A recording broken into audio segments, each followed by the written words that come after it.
السواقين من هنا حياك من هنا من المكان هذا حاوي او خاوي من تحت، يعني لو مرت ترله بالشكل هذا يعني من هنا من المكان هذا.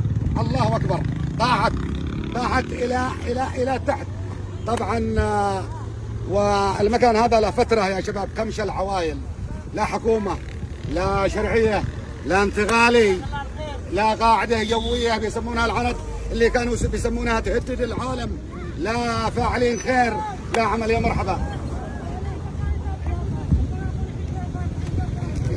يا مرحبا.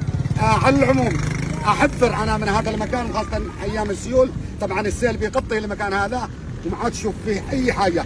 ثانيا حتى لو ما في سيل، شوفوا المكان، صور يا سلمان، هذا المكان مشقوق من تحت حفره يا شباب. ايوه من تحت حفره الى فين؟